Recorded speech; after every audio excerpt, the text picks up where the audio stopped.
The Consulting Success podcast is powered by the Clarity Coaching Program. If you'd like to work directly with the Consulting Success team and receive personal coaching and support to optimize and grow your consulting business, marketing, and revenue, visit consultingsuccess.com to find out more and apply. Welcome to the Consulting Success Podcast. I'm your host, Michael Zapersky. In this podcast, we'll dive deep into the world of elite consultants, where you'll learn the strategies, tactics, and mindset to grow a highly profitable and successful consulting business. Hey everyone, it's Michael Zapersky here, and today I'm with Simon Chadwick. Simon, welcome. Thank you, Michael. It's great to be here. Yeah, so Simon, you're an expert in the discipline of market research. Looking at what you've accomplished and where you've spent time, you see market research kind of stamped on many occasions throughout your history. You have over 40 years of experience in guiding and managing all types of companies, including your own firm, Canberra LLC. You're a writer, an author, a speaker, a teacher. It seems like your interests really extend far outside of business, with an MA in philosophy, politics, and economics, if I got this correct, from Oxford. That's correct. So let's just start off. How have you found that your education in those areas has helped you in your entrepreneurial kind of pursuits, if at all? It's interesting because I was lucky enough to go to Oxford. And while I learned and took a master's in philosophy, politics, and economics, as you rightly said, I think the one thing that they really teach you there is how to think. And so taking that into the business world and really being able to absorb a lot of various and divergent information and thinking about that and trying to work out patterns, that I think was the biggest contributor to what I was able to do in business. And so from there, like anybody who's gone into market research, it was a complete accident. Tell us about how did you go from that type of educational background in Oxford to getting into market research? Well, I graduated in the midst of a pretty severe recession, and all my cohorts were going into accounting because it was the only place they could find a job. And I was damned if I would be an accountant. So I was looking for something that, would combine maybe the economics of my background with practical application in the world, really trying to make a difference, I guess, in some ways. And I was reading through a pamphlet from the big soap firm, Unilever. They said they had graduate trainee places, and one of them was in market research. And I thought, well, that sounds interesting. It combines the academic, combines the statistics, but with real life. So I applied and was lucky enough to get in, and the rest was history. You also teach. You've taught graduate level courses at universities around the country. Talk to us a little bit about how you found teaching to either help or maybe take away from building a business. And I'm asking this because I've worked with several clients who are consultants and they're working on building their business, but they also have opportunities or are actively already teaching at universities. And often there's some tension between the time that it takes to teach, yet the enjoyment that they get from that. But they are, I think, deep down inside feeling like it's maybe not supporting their business in the best way. So what's been your experience with that? I haven't experienced that tension as such. I really enjoy teaching, particularly in graduate classes, where they're there because they really want to be there. And I've taught everything from the basics of market research to actually how insights form within an organization and how they're activated and how to do that. A lot of my training work right now is around that. All the way through to political science. And I actually started out as a teacher in Kenya many, many, many, many years. So I think the thing that I really enjoyed was implanting ideas and ways of thinking that could enable people going forward into their lives to apply those ways of looking at issues and problems and data and so on, so that maybe they would bring something of what I had experienced into their jobs. And, data literacy today is incredibly important in business and is lacking in many areas. Give us an example of that. Like when you say data literacy, what should people be thinking about when you mention that? Well, I'll give you a very topical example. I don't know if you followed this, but Apple launched a credit card a few months ago, and I believe they asked Goldman Sachs to actually manage it for them. And it was the first card that Goldman Sachs had actually ever managed. And they launched it, they had a very hard push campaign to get people to take the card. And couples were applying, each person, for the same card using the same data, same exact circumstances. And the men in the couple would be getting credit limits 10 to 20 times that of the women. And the reason was the algorithms had been used to determine these credit limits were depending on learning and biases that existed in lending along, for years and years and years. That, and they didn't have the literacy to understand what bias is in data and how, if you put it into an algorithm and particularly into machine learning, it's going to get embedded and it's going to grow and get worse and worse and worse. And how's that credit card going for them now? I don't think it's going very well. The funny thing is that one of the first people who discovered this was one of the founders of Apple. Steve Wozniak. Right. So he got 10 times the credit limit of his wife. Right. So I'm interested to know, how do you approach managing your time? You run your consulting firm, you're teaching at universities, and you're writing. Just what does your kind of typical day or week look like? How are you able to stay productive? Well, my consulting work basically takes me to a number of different locations around the world. Not necessarily physically, but, my time. Sure. So, for example, these last 2 years, we've been doing a lot of work in India and China. So that means you're either up very early in the morning or you're up very late at night. And you're paying attention to those clients at those times. We have basic client base in the US, but quite a few in Europe as well. So the time zones dictate what I'm doing at any particular time. And where the writing is concerned, I would, if I didn't have calls with China, I'd probably start writing at about 8 o'clock at night, right through till, midnight, 1 o'clock in the morning. You're a night owl. Very much so. And then get up the next morning and, it's back into the consulting. And I treat the teaching as very much part and parcel of the consulting. So it's part of my regular work routine. Got it. Right now within your firm, how many people, what does your team look like? What does the structure look like within the company? It's evolved. We started off as 2 people who had an idea based on no research whatsoever. Which is not surprising given your background in market research. Right. Exactly. Cobblers and shoes. Yes. But it happened to work. And we were doing strategic consulting at the time primarily, and we specialized in the insights industry. But as we sorted people's strategies out, then, as you know, 90% of the success of a good strategy lies in the implementation. And so then they'd come to us, our clients would come to us and say, well, we need to sort out the marketing, or we need to work out the talent side of it or the financial side of it. And so we grew our practices in those areas and brought in always very, very senior people who had, walked in the shoes of the clients themselves. So We base our firm very much on our experience and what we've done and what we've faced, not on, business school theory. Right. And are these full-time people? Are they contractors? How are they kind of structured within the organization? They were full-time people. And then about 2 years ago, my co-managing partner and I bought all our other partners out, basically because the markets were changing and some of the partners themselves were coming to retirement age. So now we rely much more heavily on a contractor model. And how does that work for you? How do you actually go about finding qualified people? Because this is a challenge for many consultants. They want to scale up. They want to move away from doing a lot of the deliverables or the actual client work themselves and free themselves up to spend more time on strategy and business development and so forth.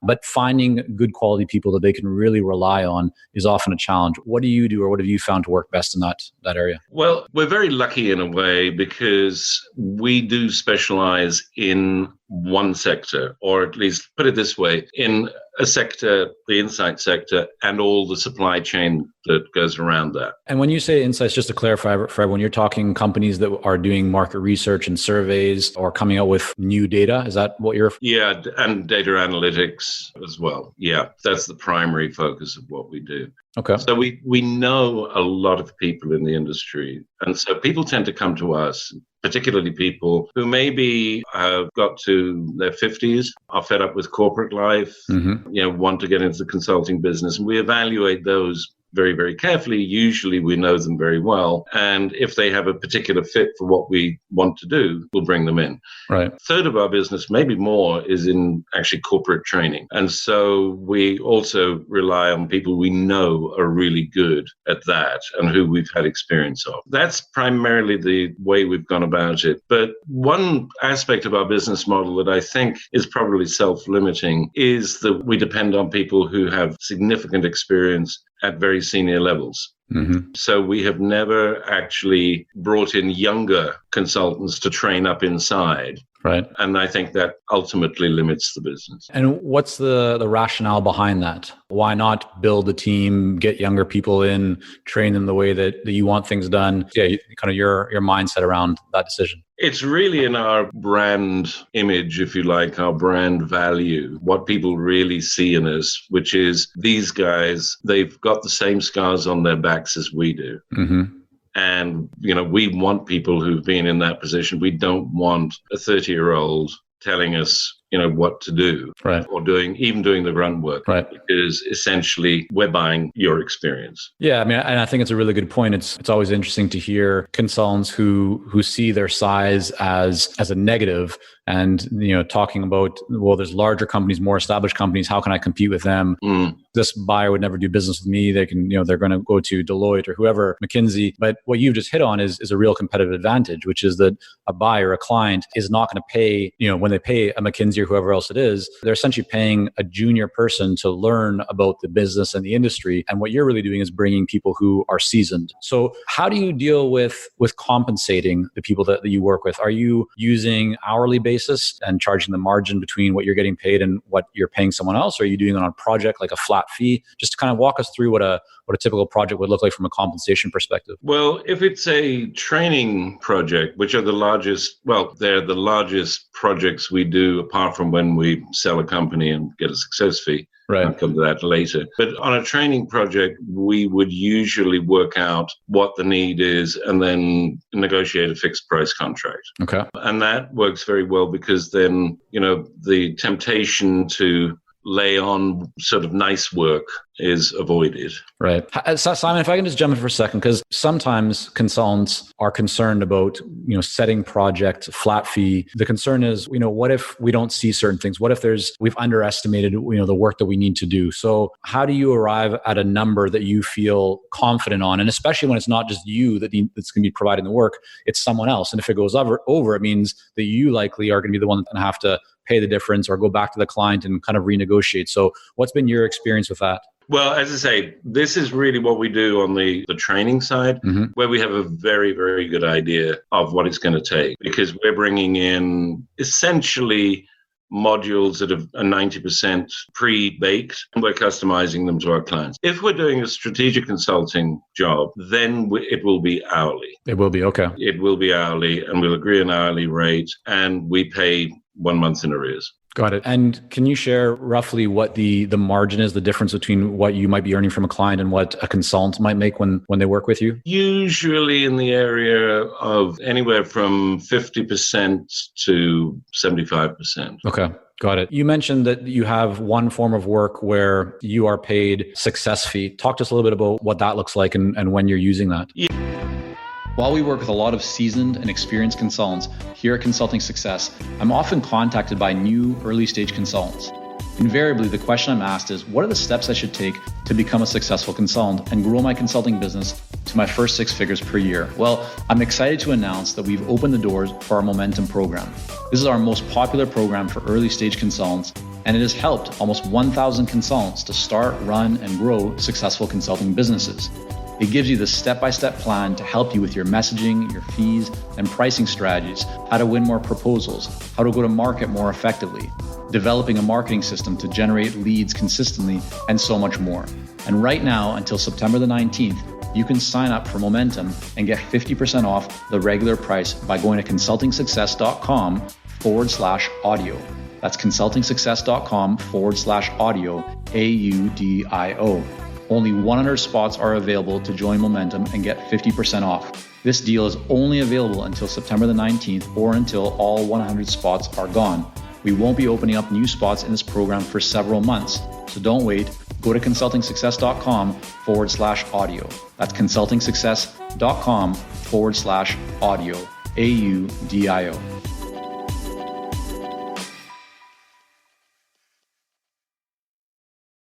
Yeah, so we have three primary planks to the business. One is strategic and operational consulting. The second is training. And the third is mergers and acquisitions brokerage.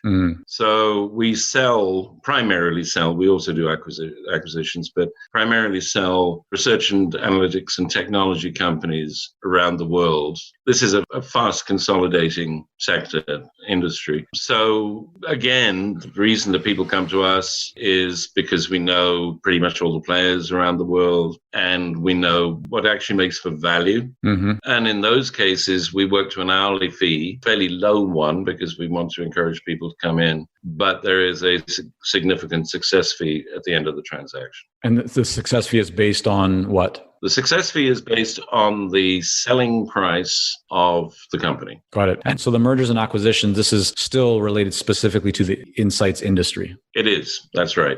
Okay. Just want to make that clear, because I think to some people that might listen and go, well, you're offering very different kinds of services, but for you, I guess the central hub is that it's still all connected to the insights industry. That's right. So again, because we know most of the players, we know most of those who are serial buyers, if you like. Right. And we understand intuitively what makes for a good prospect and what makes for a good sale, a good company to sell. We basically don't need to learn the ropes. It's exactly the same concept again. We've done this in our own corporate lives many, many times. We've bought and we've sold. And so we can do this for people. We don't have to learn the ropes. Right. So we've talked about that you are able to attract consultants, contractors into your organization that are essentially doing a lot of the work for you. And that's because you're well established in this industry. People know your name. You've kind of been around the block a few times. Talk to us a little bit about how you now actually go out and generate new leads and opportunities and business. What's working best for you right now? Or what are the maybe top 3 things that stand out for you that have the biggest impact when it comes to new leads and new opportunities for the pipeline? Yeah, so that's a really good point, because I think in this business, at least in the specialized sort of business that we are, going out in a sales mode is often not terribly productive and also sometimes not very well received. What do you mean by that? Just to clarify. But if I were to call you up and go, hey, Michael, long time since you've talked to me, surely you must have, some stuff you need me to do. You've got probably going to say, no, I don't think so. So what we've done over the years is we've actually built up a body of knowledge. And I think one of your guests, it was Jonah Bacon. Yep, Jonah Bacon, yeah. Yeah, he was talking about the value of knowledge, bringing knowledge into a consulting relationship. And so we do a number of studies every year on what's happening in the industry. And then we go out and we talk at a lot of conferences. We do seminars, we do symposiums, we write articles. I'm also editor-in-chief of a magazine in the industry. So we are known as the go-to people if you want to know what's going on. And that is what brings our clients to us. Hey, it's Michael here, and we'll be right back to the podcast. But first, are you ready to grow, scale, and take your consulting business and marketing to the next level? If so, our Clarity Coaching program may be a great fit for you. You'll work with our experienced team to set up a strategic plan for your business and coach you step by step in areas like how to consistently attract more leads, develop a magnetic message that resonates with your ideal clients, strategically package and position your services, earn higher fees, win more proposals, and scale your business. To find out more about Clarity Coaching and apply, go to consultingsuccess.com and click on coaching. Okay. So Simon, now there's inevitably going to be someone who goes, well, that's why you're successful, is because you have all of that. But of course, going back several years, right, or many years, that wasn't all in place. So for someone who's listening right now, watching right now going, okay, that sounds amazing. How do I get to that place? Was it just about reaching out to different events and conferences and saying, hey, we've done this study, I'd love to come and talk? Or was there some other path that you took to start to establish your footprint and presence in the industry? I think, we did do, I think initially, it is going back 16 years now, we did initially do quite a lot of mail outs and newsletters, and each newsletter had tidbits of information or data or hints or whatever. Mm-hmm. So, and this was kind of pre-internet, well, not pre-internet, but early internet. Okay. So you're sending this out in print, like print newsletters or Yeah. print materials to people. And so it had valuable information in it, industry related. Right. And you were saying this to your ideal clients. Yes. And how did that work for you? That worked pretty well. We grew, the first year, I think we did $90,000. The second year, $300,000. It grew fairly nicely.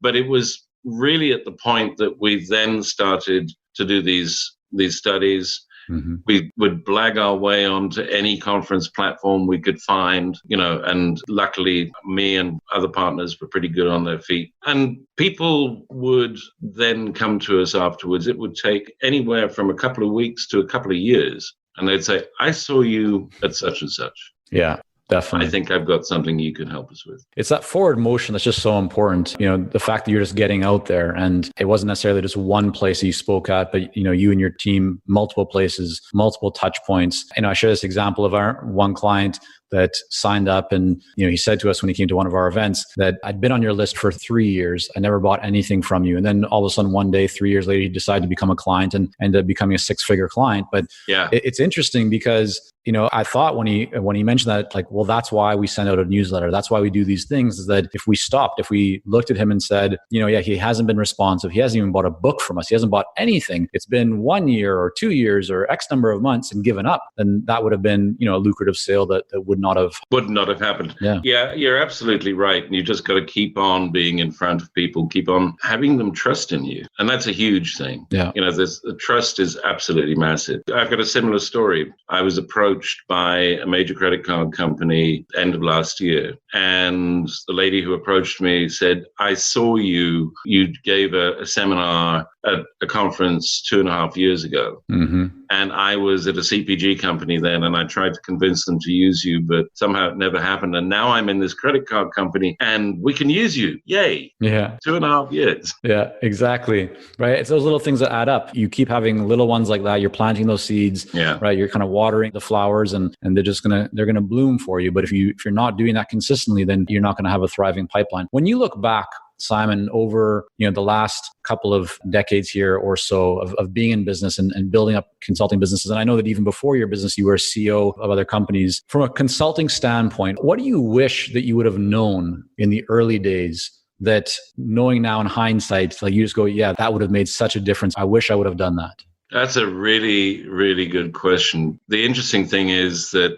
I've learned more being a consultant than I ever knew as a CEO. And if I knew then what I know now, I'd have been a damn sight better CEO. But at the beginning, I think it was really about building a brand that was consistent, that had a story to it that was consistent. And I think at the beginning, and maybe for the first 2 or 3 years, we were a little bit too much everything to all people. And it was only when we really, really focused down that we became really successful. Yeah. So, such a powerful point, and I think really a principle of success in this business. The common sense tells many people, you can go wide. You have so many skills. There's so many different kinds of people that you can help and apply your knowledge. But it's very hard when you have limited resources, which is what most of us have, because we're not, a $1 billion organization, to use the resource that we have effectively for targeting multiple different industries or people. It means that you have to have different messaging, different offers. It just creates a lot of complexity. So yeah, I'm glad that you shared that that's also been your experience, because I know it's been the same for many other people.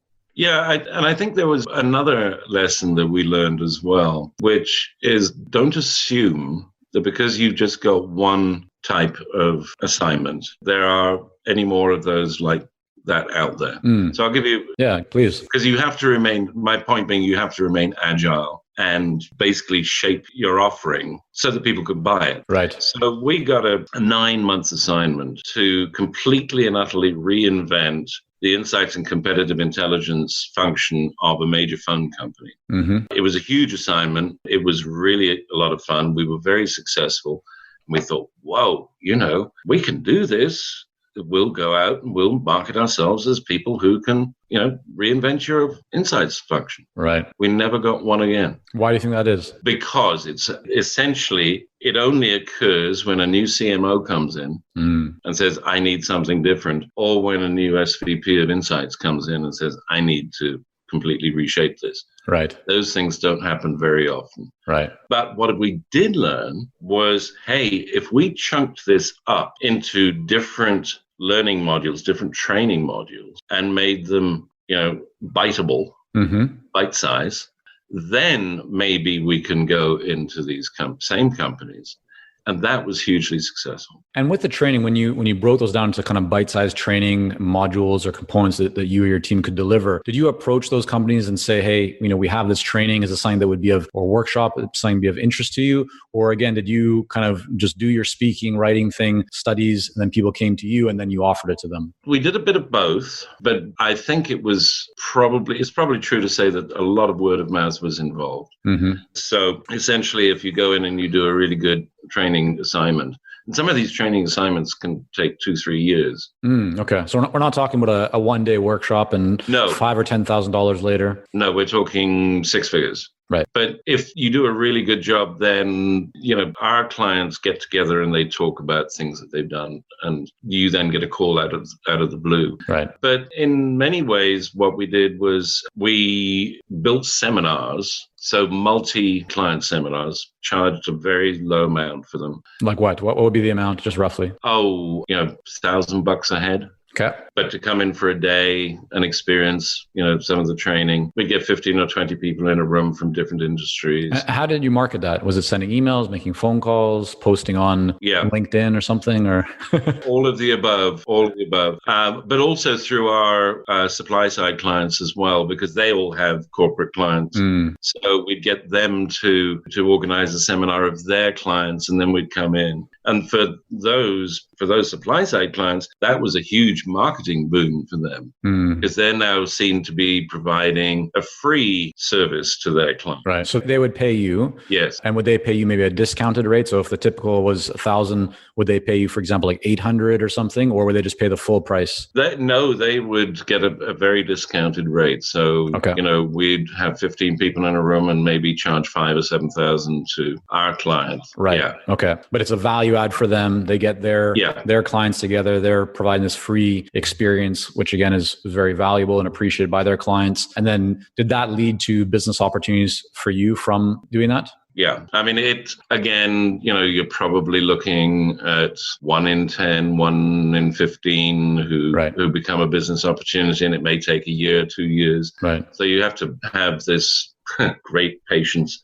And the other thing that we very successfully did, and this was one of my partners who thought this up, was to approach trade associations and offer to do webinar series of the training modules to their members. And that, again, a relatively low price to the association because they don't have a lot of money usually. Right. But that then spread the word because a lot of people experienced it online. Right. Well, Simon, that's some really great information. I appreciate you sharing it here. And I just want to take a moment because you published a book recently called For the People. Yeah. Tell us a little bit about what that book is, kind of the topic of it. And then I also want to find out from you where people can go to learn more about the book and you as well. Well, thank you. Yeah, it has nothing to do with market research, data analytics, or anything like that. Okay.